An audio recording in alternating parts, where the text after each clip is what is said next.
Saludamos, qué gusto tenerlo aquí, al presidente del PRI, Enrique Ochoa. Enrique, buen día. Ciro, muy buenos días, me da mucho gusto estar aquí en tu estudio, muchas gracias por esta apertura y saludo a todas las mujeres, los jóvenes, los hombres que nos escuchan a través de tu importante programa de radio en todo México. Gracias, Enrique, vas a ser diputado federal. Estoy en la lista de diputados federales plurinominales en la expresión de Michoacán y efectivamente vamos a competir con firmeza para merecer los votos libres de la ciudadanía y en ese sentido tener mayoría parlamentaria y acompañar a José Antonio Meade en el ejercicio de un gobierno de cambio, de transformación que permita que México sea una potencia, que generemos empleos, que le demos certidumbre a las familias mexicanas de que habrá comida en la mesa, seguridad en la calle y de que tendremos en ese sentido oportunidades para todas y todos para aprovechar el esfuerzo, para lograr las metas y los anhelos que nos ponemos como pueblo mexicano. Bueno, a juzgar por las encuestas, pues van a ser la legislatura que enfrentará Andrés Manuel López Obrador. José Antonio Meade ganará la presidencia de México. Y nosotros desde el Congreso tenemos que impulsar puntualmente una agenda de país a favor de sus mejores causas, protegiendo lo mucho que se ha construido con el trabajo de múltiples generaciones de mexicanas y de mexicanos.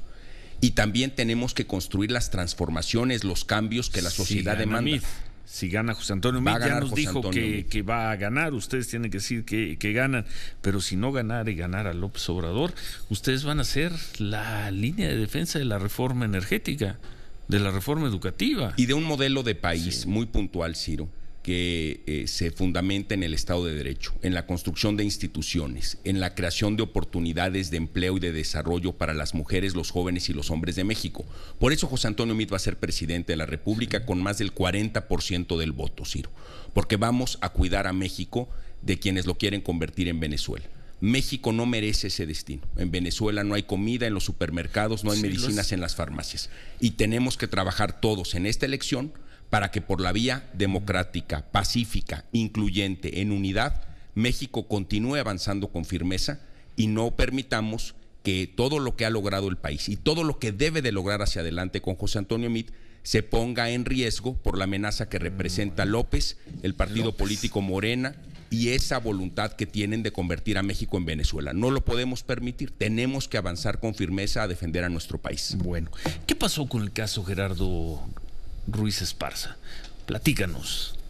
Bueno, sabemos que estuvo en la lista o en la prelista para ser diputado federal y que hubo una reacción interna que no lo quiso, que finalmente se terminó imponiendo. Para serte completamente franco, Ciro, he visto esas notas en algunos medios de comunicación. Son falsas. ¿Son falsas? Son falsas, Ciro. ¿Son falsas? Son falsas, Ciro. Sí. En el balance ¿Nunca que estuvo en la lista Gerardo Ruiz Esparza? No, ni él lo pidió, ni fue considerado en el listado. Lo que sí debo de reconocer es que en el PRI tenemos un mandato estatutario a partir del cual se conforman los criterios para integrar las listas plurinominales nacionales. Está en el artículo 213 de nuestros estatutos. Lo traigo aquí para el conocimiento de tu auditorio. Se establece puntualmente en nuestros estatutos que debemos de considerar los mejores perfiles profesionales para el trabajo parlamentario, de comisiones y para el debate. Se establece puntualmente en los estatutos que debemos de incluir a las diferentes expresiones del partido y a sus causas sociales.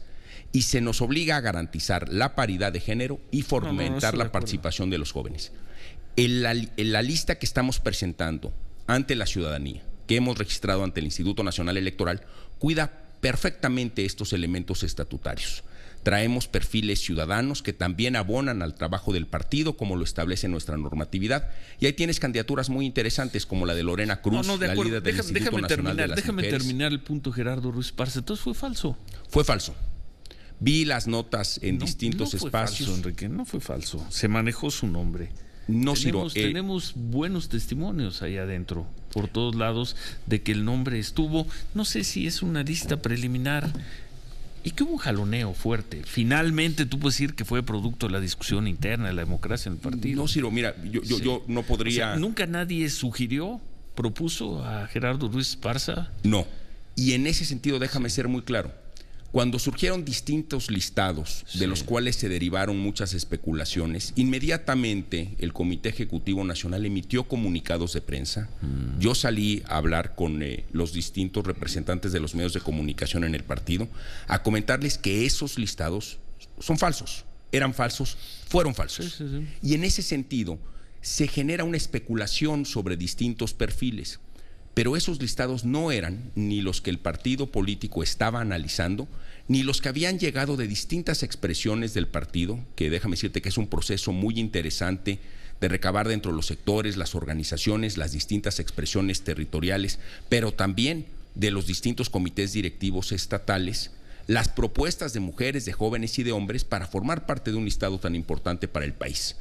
En ninguno de los listados que fueron construyendo el gran listado a partir del cual se toma la decisión en el partido, advertí el nombre de don Gerardo. En ninguno. En ninguno. Bueno.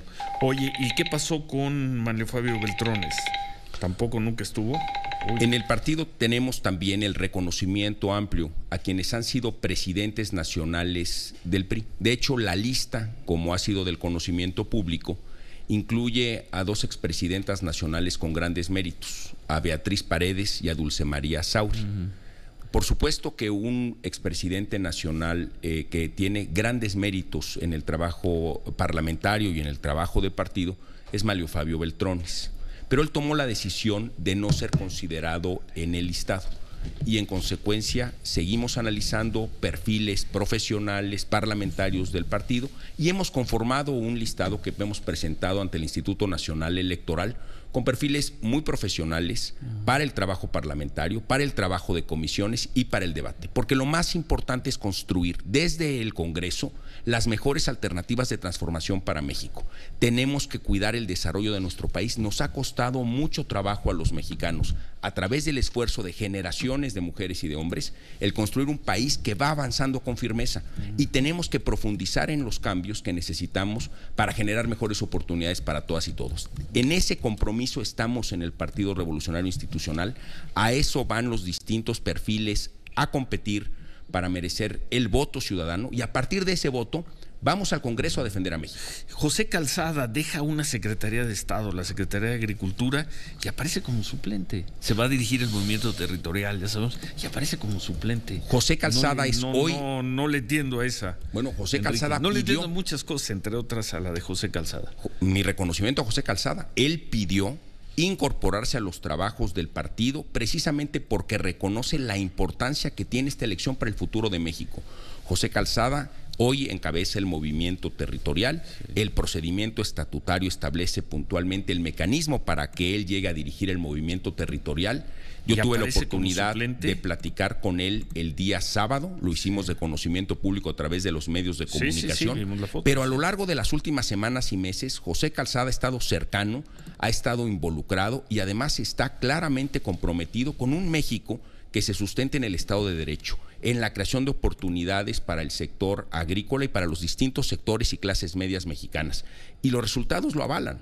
José Calzada está entregando una Secretaría de Agricultura en el contexto donde México está produciendo más alimentos que nunca. Lo pone de suplente. Bueno, en el Senado de la República se ha incorporado como candidato suplente al Senado de la República, pero hoy es el dirigente del movimiento territorial y en esa capacidad seguirá trabajando para que José Antonio Meade sea presidente de México. Dos cosas, Enrique. Preguntarte, ayer hacían patente en su comunicado que debieron trabajar en Toluca porque no pudieron trabajar acá en la Ciudad de México porque les iban a tomar las instalaciones.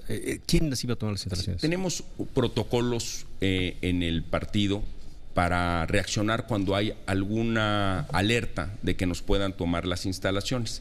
En estos momentos de efervescencia política tuvimos ese señalamiento, se activó el protocolo, estaba yo en el Instituto Nacional Electoral y en consecuencia tomamos la decisión de encaminarnos para sesionar en el Comité Directivo Estatal en el Estado de México. ¿Quién les iba a tomar las instalaciones? Teníamos información que había distintos grupos que podían acudir a las instalaciones del CEN.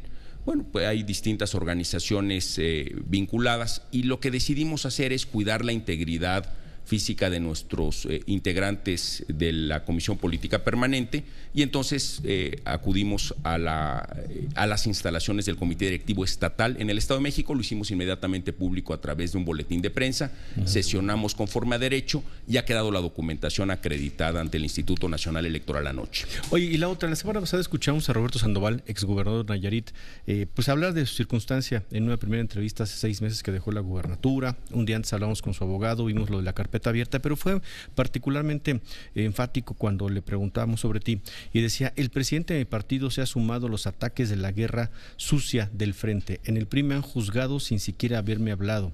Me importa lo legal, por eso prefiero no meterme en política por el momento. Pero se refería directamente a ti. No recuerdo haber... escuché esa entrevista y no recuerdo a qué se refería el exgobernador Sandoval. Lo que yo he señalado puntualmente, y esa afirmación la sigo haciendo, es que en México tenemos que privilegiar el Estado de Derecho. Se deben llevar a cabo las investigaciones que se consideren pertinentes para acreditar el buen actuar del gobierno. Y en consecuencia también se deben de establecer las responsabilidades que cada caso, conforme a derecho, amerite. Esos procedimientos también deben de cuidar el debido proceso legal y la presunción de inocencia. En términos específicos, también tenemos que cuidar que esos señalamientos no lastimen el prestigio de las personas. Son las dos caras de la misma moneda. En el calor electoral hay señalamientos que, si tienen fundamento jurídico, se deben de investigar y se deben de castigar. Pero también en los señalamientos donde no hay razón jurídica, la investigación debe de arrojar los resultados que cumplan con el Estado de Derecho y que cumplan con la presunción de inocencia. Son los dos elementos de un Estado de Derecho que se deben de cuidar. Yo seguiré con esa postura. Los corruptos deben de terminar en la cárcel y se debe de recuperar para el pueblo de México los bienes que se robaron. Ese es un propósito muy cumplido con la sociedad. Y se deben de llevar a cabo las investigaciones que permitan que se lleven a cabo los señalamientos conforme a derecho. Pero también se tiene que hacer cuidando el debido proceso y la presunción de inocencia. Nos dijo José Antonio Meade que está hace unos momentos que está animado y que va a ganar la elección. Los números siguen sin ser buenos en las encuestas, Enrique. Más allá de entrar a la polémica de si esta encuesta no, el promedio de encuestas no son buenos para José Antonio Meade. Lo hemos platicado antes. No es bueno el promedio. Mira, hace un año que tuve la oportunidad de estar aquí en el diálogo que tuvimos sobre el Estado de México, sobre Coahuila, sobre Nayarit, que acabamos de hacer una referencia. Tuvimos sobre esta misma mesa, y aquí con tu equipo de trabajo que es muy profesional, las distintas encuestas que en aquel momento se hacían públicas. Y tú y yo tuvimos un intercambio muy interesante que a lo mejor habría un día que recuperar. Yo te decía que había distintos tipos de encuestas, que había unas encuestas que, desde mi punto de vista, y yo las veo todas, las respeto a todas y aprendo de todas. Pero hay casas encuestadoras que han arrojado resultados erráticos y equivocados de manera consistente. Por eso dije el promedio, Enrique. Y lo que digo es esto: si tú haces un promedio de encuestas malas, pues el resultado no se vuelve bueno. En ninguna va ganando. Claro que sí. Y aquí en tu programa has tenido incluso dos casos muy interesantes. Tienes una encuesta con de SDP Noticias, que lleva a cabo una metodología que ha acreditado resultados. La verdad que sí. Nosotros estamos presentando todas. Y esa encuesta tiene a José Antonio Meade en segundo lugar. Y en ruta para ganarle, como le vamos a ganar a López. Eso. A López. Bueno, luego tienes otras encuestas programa, que han fallado y que han fallado siempre. Aquí la encuesta. Ya has tenido aquí encuestas que están comprometidas, que tenían conflicto de interés con el PAN. Bueno. Entonces, no hagas promedio. Mejor traigamos las encuestas buenas. Gracias, Enrique. Se nos acabó el programa. Gracias a Enrique Ochoa, presidente del PRI. Gracias, Manuel. Gracias a todo el equipo por la mañana. Se quedan con Javier Poza. Buen lunes, buen inicio de semana. Pásela muy bien.